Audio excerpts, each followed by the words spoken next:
Muito bom dia, meu povo! Você já se machucou hoje? Então talvez você seja o único, porque todo mundo está se machucando. Que data FIFA, hein, meu povo? Primeiramente, bom dia para vocês. Hoje com água no Café com Beckler, um programa que não tem café, que às vezes não tem Beckler e que hoje tem pouca água. Acontece com vocês, depois de irem na academia, de terem muita vontade de ir no banheiro, eu que já sou velho, digo para urinar. Cara, eu volto da academia, eu tomo 2 garrafas de água parecida com essa, que tem 600 ml. Então eu tomo 1,2 litro, quase 1,5 litro de água na academia durante 1 hora e pouco que eu fico lá. Mas, cara, é tipo umas 4 vezes nas 2 horas subsequentes. Tem o whey protein que eu tomo também quando chego em casa, então você dá uns 2 litros de líquidos. Enfim, você tá assistindo no banheiro. Eu sei que tem gente que faz isso. É um pouco perturbador.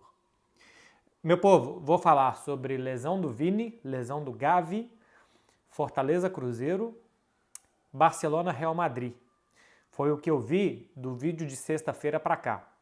O que aconteceu de sexta-feira para cá. Quando eu gravei na sexta, o Vini já tinha se machucado, mas a gente ainda não tinha nenhuma informação sobre a extensão da lesão dele. Agora a gente já sabe que vai ficar mais ou menos 2 meses e meio fora. Eu vou aqui por ordem cronológica, tá? Para falar primeiro de Vinícius, depois de Fortaleza Cruzeiro, depois de Gavi e depois de Barcelona Real Madrid e a experiência no futebol feminino. Lesão do Vini me preocupa por ser no mesmo local da primeira lesão dessa temporada, que tirou ele mais de 1 mês dos campos, e agora 2 meses e meio. Um jogador de arrancada, esse músculo de trás da coxa faz... Estou olhando de vez em quando aqui porque chega a notificação. Perdão. Essa lesão atrás da coxa é muito ruim para um jogador de arrancada, porque é o músculo da arrancada. Então é ali que ele arranca, que ele leva vantagem sobre seus marcadores. E se lesionar ali é muito ruim para um jogador dessas características. O tempo de lesão também é ruim, 2 meses e meio já é uma lesão séria na coxa. Não sou médico, tá, gente? É simplesmente experiência de ver os jogadores que ficaram 2 meses e meio machucados e tal. Na teoria, penaliza o Real Madrid em La Liga e na Supercopa da Espanha, porque em La Liga o time está lutando com o Girona, com o Barcelona, com o Atlético de Madrid. Sem o Vinícius perde muito. Vai depender do Rodrigo, que começou a jogar muito bem no Real Madrid nas últimas semanas. Né? Nos últimos vídeos aqui a gente mostrou dos últimos 8 gols do Real Madrid, o Rodrigo participou efetivamente de 6. Desloca o Rodrigo de novo para a esquerda, onde ele não foi bem no início da temporada, ou o normal é que ele seja deslocado para a esquerda, onde ele não foi bem no início da temporada, mas que em teoria é a posição natural do Rodrigo, então agora com mais confiança talvez ele tenha uma segunda chance de ir ali e de mostrar a capacidade que ele tem, mas fica com um elenco extremamente curto o Real Madrid. Para jogar pela direita pode ter o Brahim que vem sendo reserva do Bellingham como um meia centralizado, mas eu lembro de ver ele bastante no Milan pelo lado direito. Então fica com Rossello, Rodrigo e Brahim para as próximas muitas e muitas rodadas do Campeonato Espanhol, até o início de fevereiro, quando o Vini deve voltar. No meio disso tem a Supercopa da Espanha, tem as primeiras rodadas da Copa do Rei também, tudo isso sem o Vinícius, e muitos jogos também sem o Camavinga, que é o melhor lateral esquerdo do Real Madrid, melhor que o Fran Garcia, melhor que o Mendy, e também é um jogador muito útil no meio campo. Então, o elenco do Real Madrid, que já não conta com o Militão e com o Courtois, e que o Ceballos também faz uma temporada de lesão, fica muito curto com mais esses 2 problemas tão importantes, porque são 2 titulares, o Camavinga bem menos do que o Vinícius, mas o Vinícius é, do lado do Bellingham, o principal jogador do time, sem esses 2 jogadores.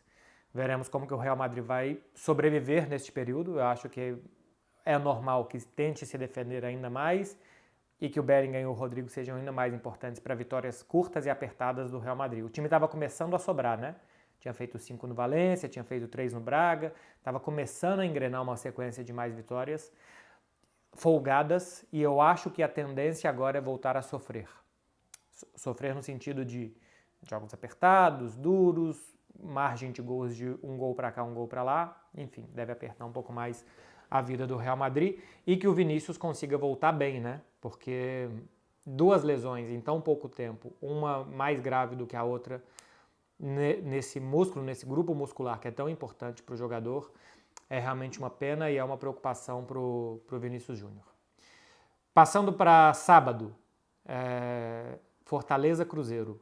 Foi um jogo muito parecido com Cruzeiro-Curitiba. A diferença é que o Curitiba não conseguiu criar tanto como o Fortaleza, mas que o Cruzeiro ficou atrás, produziu bem menos ofensivamente e contra o Fortaleza, o VAR permitiu um gol do Cruzeiro, validou um gol do Cruzeiro com uma jogada muito justa, que eu já vi, eu estava assistindo o jogo, fiquei na dúvida se o VAR foi bem ou não, já vi fotogramas, né, assim, daquele frame do momento que o lance é parado.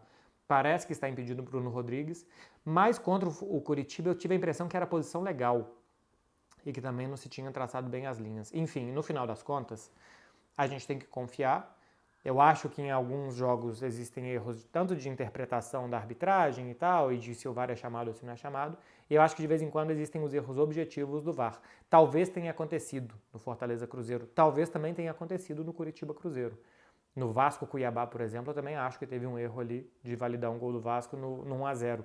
E tantos outros jogos, tá? Assim, é simplesmente 3 que eu estou apontando aqui como exemplos. Mas é um jogo muito parecido, que o Cruzeiro não consegue, não tem confiança, o time está sem confiança, talvez volte a confiança depois desse jogo, muito pressionado, foi uma semana duríssima pro Cruzeiro, mas que à medida que o jogo vai ficando longo, eu acho que o Fortaleza vai ficando mais pressionado que o Cruzeiro e vai errando mais e dando mais espaço. Contra o Curitiba era o contrário, o jogo longo, o 0-0, 0-0, 0-0, ia penalizando mais o mental dos jogadores do Cruzeiro, que queriam resolver logo contra um time atolado lá embaixo como o Curitiba, do que no caso do Fortaleza, que agora chega a 8 jogos sem vencer e que começa a ficar preocupante também. Na Fortaleza já mostrou que tem time, na temporada passada inclusive mostrou que depois de fazer um mau primeiro turno, conseguiu se levantar e fazer um ótimo segundo turno para se classificar para a Sul-Americana e para não passar a apuros no Campeonato Brasileiro, mas falta poucos jogos, 43 pontos, uma vitória do Fortaleza nos últimos 4 jogos e ele se salva. Para o Cruzeiro, os 40 pontos ainda são muito perigosos, porque os 2 próximos jogos são Vasco e Goiás. Então, se perde esses 2 jogos, não só fica para trás, como levanta os 2 times que estão atrás dele, os 2 mais o Bahia. Então, é muito importante para o Cruzeiro não perder os 2 próximos. É lógico que vencer os 2 é o cenário perfeito. Vencer um e empatar outro é o que todo cruzeirense assina hoje. Mas 2 empates é ruim, mas não é trágico. Perder um dos 2 já começa a ser tragédia. Perder os 2 é uma tragédia total. Perder um dos 2 é muito ruim. E empatar os 2 é ok. É ok, tá? Perder um, ganhar outro tá ok também. Porque chega a 43, um dos 2 vai subir para ficar próximo a ele. Se for o Vasco, continua à frente pelo critério de desempate, né? Número de vitórias. Mas pelo menos chega a 43 e deixa o Bahia para trás. Então, esses 2 próximos jogos do Cruzeiro, ele não pode perder. Se ele ganhar os 2, acabou, ia buscar a Sul-Americana nas 3 rodadas que restam. Se ele ganhar um, empatar um, tá ok, tá quase salvo, porque segura os 2, segura um e empurra outro, né? Se empatar com o Goiás, segura a distância que tem do Goiás, e se ganhar do Vasco, usa o Vasco de trampolim para subir. Então os 4 pontos eu acho que é o cenário, claro que o perfeito é 6, mas os 4 pontos é o cenário comprável pelo torcedor do Cruzeiro. Ainda é um time que não, eu continuo achando, não merece a posição que tem. Nesse momento do campeonato, eu acho que é o que mostra o pior futebol, mas ainda assim é difícil de fazer gol no Cruzeiro, é um time muito voluntarioso, que se defende demais. Eu não entendo que o torcedor do Cruzeiro acredite que falte vontade desses caras. Eu acho que eles podem jogar mal, acho que pode faltar confiança para arriscar mais coisas, mais vontade não. O time se defende muito voluntariosamente, todo mundo ajuda na defesa, todo mundo corre atrás, o time não se quebra, não dá aqueles espações, não dá muita claridade para o adversário, quando o adversário cria não são tão claras assim. Isso foi o campeonato inteiro, então para mim a diferença do Cruzeiro estar tão embaixo é a bola não entrar, tá? O Bruno Rodrigues ser o atacante com 7, depois o Wesley, o segundo atacante com mais gols, com 4. É muito pouco, é muito pouco. Se o Cruzeiro tivesse alguém que tivesse feito 10 gols, do Bruno Rodrigues eu acho que era normal esperar 7. Ok. Se o Gilberto, que tem 3, sendo que fez em 2 contra o América, né? Foi 2 contra o América e 1 contra o Bragantino, eu acho, lá nas 4 primeiras rodadas do campeonato. Se o Gilberto tivesse 10 gols, se ele tivesse 7 gols a mais, o que seria só ok para o que se esperava do Gilberto, e de vez em quando o futebol tem dessas coisas que não saem, os 7 gols que faltaram do Gilberto nesse campeonato fariam o Cruzeiro estar 6, 7 pontos mais à frente, pelo menos. Sabe? Teria feito o Cruzeiro ganhar uns 3 jogos a mais, uns 9 pontos a mais, teria 49 e estaria olhando para a Sul-Americana somente isso, sem nenhum risco, o que era o objetivo do clube. Então, eu já falei isso na coluna do Cruzeiro e acho que eu falei na semana passada também. Ai, porque o Ronaldo, a declaração, porque a defesa e a mudança de técnico, tudo isso se pode melhorar. Mas no final das contas tem 3 traves e a bola tem que entrar, e a bola do Cruzeiro esse ano não entrou. Então esse foi o grande problema do clube estar tão atolado ainda lá embaixo, menos agora depois de uma vitória que eu considerava muito improvável contra o Fortaleza, mas se juntou bem, não deixou entrar, não deixou criar tanto. Ótimo jogo do Rafael outra vez, e na frente, quando conseguiu minimamente criar alguma, o Bruno Rodrigues colocou para dentro. Passando para domingo agora, vou falar antes para continuar assim em campo bola, de Barcelona e Real Madrid, futebol feminino. Tomar uma água, se hidratem também vocês aí. Deve entrar o anúncio. Eu não escolho, tá, quando entra os anúncios. Eu só sei que quando a gente faz pausa, o YouTube coloca. Cara, o futebol... Eu fiquei o domingo refletindo alguns momentos sobre o evento do futebol feminino, porque foi muito legal. Eu já fui em alguns jogos de futebol feminino aqui. Normalmente em jogo de Champions eu vou e tal, ou cobrir ou assistir. E o evento do futebol feminino foi muito legal. Foi domingo, meio-dia daqui. É um horário muito cedo para nós, espanhóis, agora que eu tenho minha nacionalidade também. Porque especialmente domingo é um dia que se acorda mais tarde e tal. Então para chegar meio-dia no estádio, a gente saiu de casa aqui 10h30, Clara e eu. E a gente foi com mais 4 amigos, uma amiga, mais 2 amigos, e encontramos mais gente lá. Então assim, foi uma galera. Compramos os ingressos todos juntos, ingressos acessíveis. Nós pagamos, para vocês terem ideia, 30 euros no ingresso. Não era o mais barato e também não era o mais caro, era um ingresso mediano. Pagamos 30 euros cada um. Então, assim, dá uns 150 reais por ingresso. Eu sei que é caro, mas pô, é para ver o Barcelona Real Madrid, é para ver o melhor time de futebol feminino, a melhor jogadora, ou as duas melhores, porque a Alexia não estava. Mas assim, a Alexia foi a melhor nos últimos 2 anos e a Aitana esse ano. Então, para ver creme de la creme do futebol feminino. Então eu acho ok. E bem mais barato do que o futebol masculino. O clássico do futebol masculino, por exemplo, o ingresso mais barato era 180 euros. Nesse, o ingresso mais barato era 20, para quem não é sócio. Então, assim, é um ingresso 9 vezes mais barato que o do futebol feminino. Deu ao Barcelona 900 mil euros de renda. Eu acho que essa renda vai toda para o futebol feminino, com toda a justiça, né? É uma renda do futebol feminino. O futebol feminino do Barcelona foi o único que não teve corte de gastos na última temporada. O basquete teve, o futsal teve, o futebol masculino teve, o handball teve, tudo teve, menos o feminino. Tem os seus patrocínios próprios, tem a sua receita própria, tem o seu público próprio quase, e nesses jogos ainda especiais que vai jogar no estádio maior, ainda tem conseguido dar uma muito boa arrecadação, como foi esse clássico contra o Real Madrid. E sobre o evento, é muito legal porque é muito menos sofrido do que o futebol masculino. Você vai com o espírito que um jogo esportivo deve ter. Você não vai para sofrer, você não vai para que se perder acaba o seu dia, você vai para se divertir. E no final das contas, gente, futebol é um entretenimento. Futebol tem que ser algo para você se divertir enquanto está assistindo. E foi o que a gente fez. A gente foi, colocamos as camisas, depois eu vou falar também sobre as camisas que um tanto de gente comentou na foto e me mandou mensagem. Colocamos as camisas, assistimos, muito legal. Depois fomos todos almoçar juntos. Assim, é um evento muito legal, é um grande entretenimento. O time do Barcelona joga muito bem. A Aitana é um absurdo de jogadora, ela joga demais. A Salma também joga muito bem, a Patri joga muito bem, a Lucy Bronze é fortíssima, é incrível a potência que ela tem, a força que ela tem. Jansen jogou bem pela direita, a Mariona fez um bom jogo, especialmente, acho que dando assistências. A Criano fez gol também, mas assim, as criações dela. O 5-0 ficou barato. Tem uma crítica aqui ao Real Madrid. O Real Madrid não pode ter um time tão ruim. O Real Madrid não pode investir tão pouco no futebol feminino, porque eu acho que pega mal para o Real Madrid ser tão humilhado como ele é para o Barcelona no futebol feminino. Eu entendo que o carro-chefe é o futebol masculino e depois o basquete. O basquete é uma coisa muito séria. O Real Madrid tem muitas e muitas Euroligas, que equivale a Champions, muito mais que o Barcelona. Acho que tem 10 Euroligas o Real Madrid. Recentemente ganhou uma eliminando o Barcelona na semifinal e tal. é algo bastante importante. Mas, cara, o investimento no futebol feminino não precisa ser tão alto para ter um grande time. É bem mais barato o futebol feminino do que o masculino. Existe público, sabe? O seu torcedor gosta. Existe um público de famílias, de mulheres, de crianças que gostam já de ver futebol feminino. Dá para perceber isso muito claramente quando a gente vai nos jogos. Então, assim, é uma forma de cativar o seu sócio. E eu acho que pega muito mal para o clube. Desde que o Real Madrid comprou o Tacon FC, porque o Tacon FC já estava na primeira divisão. O Real Madrid teria que começar de baixo e ia demorar mais para subir. Então, ele comprou o Tacon FC e depois mudou de nome para o Real Madrid.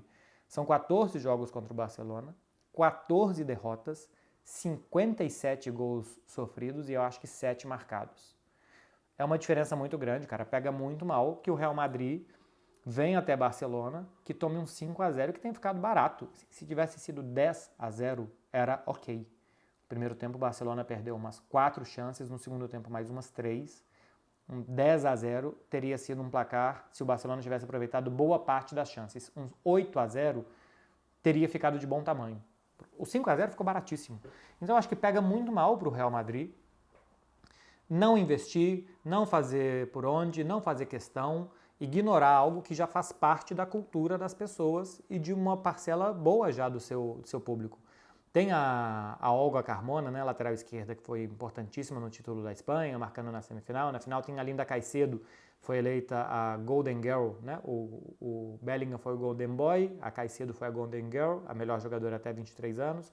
Fez um golaço na Copa do Mundo, a colombiana contra a Alemanha e tal. É muito boa jogadora, dá pra ver que ela é a melhor jogadora do Real Madrid, mas, cara, falta muito. Falta investir mais, formar jogadoras.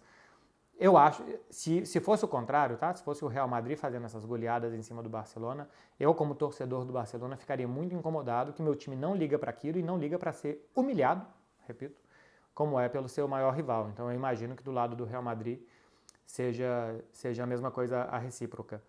Sobre as camisas, eu fui com a camisa do ano do centenário, Clara foi com a camisa de 2013 e 2014, foi a primeira senieira que o Barcelona usou. A senieira é a bandeira catalana, que é a camisa amarela com as listras vermelhas. Existem duas bandeiras da Catalunha mais vistas por aí. A senieira é a bandeira oficial da Catalunha. Ela é amarela com 4 listras vermelhas. E existe a estelada, que é como se fosse a bandeira estrelada, fala estelada em catalão, ou estalada, depende do sotaque, que ela tem um triângulo azul e uma estrela branca dentro. De vez em quando você vai ver com um triângulo vermelho e a estrela branca, mas essa é a bandeira não oficial independentista. Então o Barcelona desde 2013 e 2014 faz algumas camisas amarelas com as listras vermelhas. Essa foi a primeira. Eu tenho uma, emprestei para a Clara, número 5 Puyol. E tinha muitas no estádio, cara. Tinha muitas. Eu falei com a Clara, pô, eu quase que tô querendo trocar com você porque tá uma galera, porque é jogo contra o Real Madrid, tem muito do Catalunha e Espanha. Então a galera usa mais camisas catalãs no jogo contra Real Madrid, seja no masculino ou no feminino. E assim foi. Eu fui com a minha do ano do centenário, que não acha para vender. O pessoal me perguntando como que consegue comprar e tal. Eu ganhei de presente, mas tem um cara no Brasil que chama Pedro. Eu não lembro o sobrenome dele. Que assim, há 10 anos e tal, eu comprava camisa com ele, que ele conseguia umas réplicas, umas camisas antigas, assim, umas importações. E ele vendia, eu comprei com ele. Não lembro mais o sobrenome, não sei se é Pedro Neves, diria que é Pedro Neves, que eu comprei com ele. E a minha ainda tem atrás o número 4 Guardiola, essa do ano do centenário. Ela é linda, muito bonita mesmo e foi muito legal. E de a paisana, assim, sabe? Ir na arquibancada, cantar um pouquinho. Eu não sou muito de cantar e tal, de fazer barulho, mas cantar um pouquinho e tal, me divertir com os meus amigos. Foi muito legal. É muito legal de vez em quando que o jornalista volte para a arquibancada e vá torcer. Eu, durante os jogos que eu tô cobrindo do Barcelona, claro que eu quero que ganhe, que eu fico ali meio que sofrendo, querendo que o Barcelona vença os jogos, mas eu não, evidentemente, não vou torcer, né? Então foi legal e foi diferente a experiência. Tomara que jogue mais vezes no Montjuïc, que faça mais grandes jogos e que os jogos, inclusive, sejam mais acirrados contra o Real Madrid e tal, porque dá mais emoção ainda para assistir. Finalizando, meu povo, lesão do Gavi. É a péssima notícia, né, dessa data FIFA. Foi a lesão de todas da data FIFA a mais grave. Ruptura de ligamento cruzado anterior do joelho direito e ainda uma lesão no menisco externo. Pinta muito mal, estão falando 9 meses de recuperação. 9 meses, a gente está no mês 11, quase no 12 já, é voltar em agosto do ano que vem, é perder até a pré-temporada do ano que vem para se recuperar. Alguns jogadores sofrem essa lesão e voltam bem, operam, fisioterapia, recuperação, fortalecimento e voltam a jogar normalmente. Outros não. Tem jogadores que sofrem, que nunca mais voltam a ser o que eram.